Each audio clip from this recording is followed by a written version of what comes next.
A bitter cold Sunday in Ottawa, a steadier message behind the senator's bench, and a bigger national question about who can best handle Washington. Later in the brief, the one trade deadline-style timeline that matters this year isn't in hockey.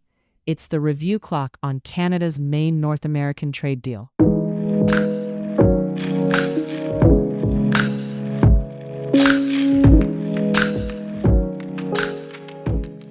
In Ottawa today, mainly cloudy and cold. Expect a high near -14 and a low around -26 degrees Celsius. If you were at TD Place, the Ottawa 67s got the kind of goaltending that can tilt a tight game. In their final meeting of the season with Brantford, Ottawa goalie Ryder Fedorov came up with key saves as the 67s carried a 2-1 lead into the first intermission. Brantford came in banged up, and the early sequence told the story. Chances at both ends, but the swing moments belonged to Ottawa's net. And a quick Senators note, because the conversation around the NHL club has shifted over the season. Head coach Travis Green is increasingly being credited with settling the team's day-to-day focus, not fixing every problem, but keeping the room steady through losses, a midwinter controversy, and persistent goaltending questions. The standings picture remains tight, but the broader point is that Ottawa's bench has looked calmer, and that tends to matter most when games start feeling like playoff rehearsals. Turning now to the main thread, Canada's political picture and the trade relationship underneath it. Here's what's happening. Two separate signals are lining up: fresh analysis of federal polling dynamics and renewed attention on whether Canada can preserve the Canada-US-Mexico Agreement, CUSMA, as it comes up for review this year.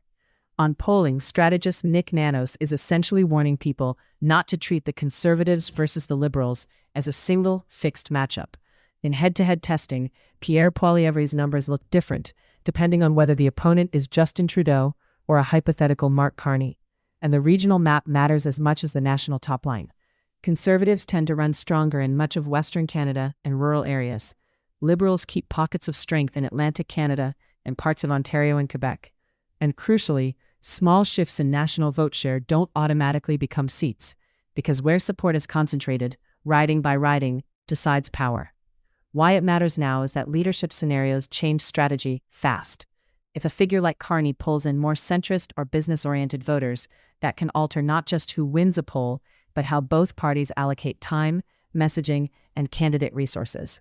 The key point: the next stretch of federal politics may be less about a straight two-party tug-of-war and more about how the identity of the Liberal standard-bearer changes the contest.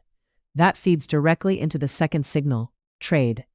Canada's outgoing ambassador to the U.S., Kirsten Hillman, says she can't tell whether President Trump wants to keep CUSMA because his messaging has been inconsistent, praising it in the past, then calling it irrelevant more recently.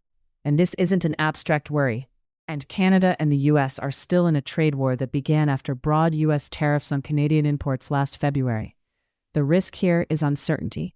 When political leadership and trade policy feel unpredictable at the same time, businesses delay decisions: hiring, expansion, sourcing. And that uncertainty can filter down to jobs and prices in very practical ways, including here in Ottawa. Hillman's prescription is straightforward. Keep working the channels that still function: outreach to U.S. stakeholders, governors, industry groups, the people who can make the case that the agreement supports American jobs and competitiveness. It's a reminder that in trade fights, the loudest voice isn't always the decisive one. And in the background, you're also seeing the public debate sharpen. In letters responding to commentary this week, some readers argue that Mark Carney's global profile, boosted by a high-visibility Davos appearance, could give Canada more leverage with a Trump-led White House. Others argue almost the opposite approach: keep a lower profile, avoid an Ottawa bubble mindset, and focus on quiet diplomacy aimed at salvaging as much of CUSMA as possible, alongside calls to cut federal spending and red tape. So, what could plausibly happen next? Watch for three things. First, whether talk about CUSMA stays rhetorical or turns into concrete negotiating positions, timelines, carve-outs, tariff off-ramps.